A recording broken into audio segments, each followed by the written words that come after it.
शुरुआत करेंगे एशियाई बाजारों से और इस वक्त शुरुआत काफी मिलीजुली देखने को मिल रही है। गिफ्ट निफ्टी अगर देखेंगे तो वो हरे निशान में है, करीब 65 अंक ऊपर दिखाई दे रहा है गिफ्ट निफ्टी।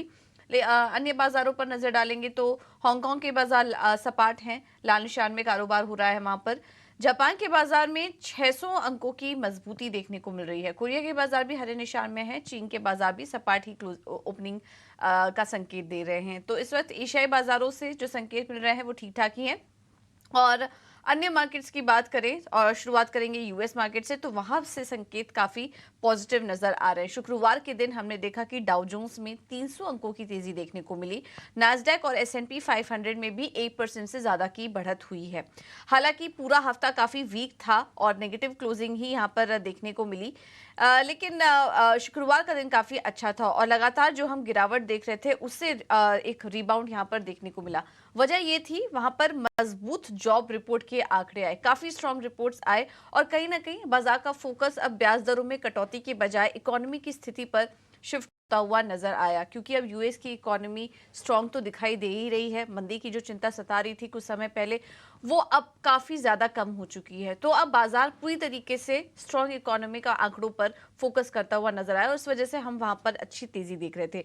मार्च में 3 लाख नई नौकरियां जुड़ी, 2 लाख का अनुमान था। वेजेस में भी 0.3% की बढ़त और 4.1% की बढ़त सालाना आधार पर देखने को मिली, जो कि अनुमान के मुताबिक ही थे। तो जॉब रिपोर्ट्स काफी मजबूत थे, जिसके चलते हमने देखा कि अमेरिकी बाजारों में तेजी थी। हालांकि अगर लास्ट पूरा वीक की बात करें तो 2024 में अमेरिकी बाजारों के लिए पिछला वीक बहुत ही खराब रहा।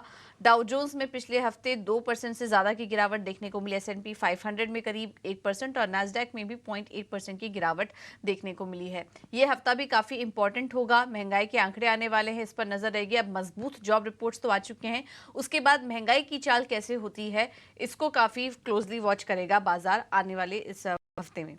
यूरोप के बाजार देखें तो यहाँ पर कमजोरी देखने को मिली, तो कमजोरी के संकेत यहाँ पर हैं। डैक्स इंडेक्स में करीब 1.25% की गिरावट और बाकी दोनों इंडेक्सेस में भी नेगेटिव रिटर्न ही देखने को मिला। मजबूत जॉब रिपोर्ट के बाद बॉन्ड यील्ड्स में 4.4% के पार ये आंकड़ा निकलता हुआ दिखाई दिया। हालांकि इसका कुछ ज्यादा इम्पैक्ट हमने स्टॉक स्पेसिफिक नहीं देखा।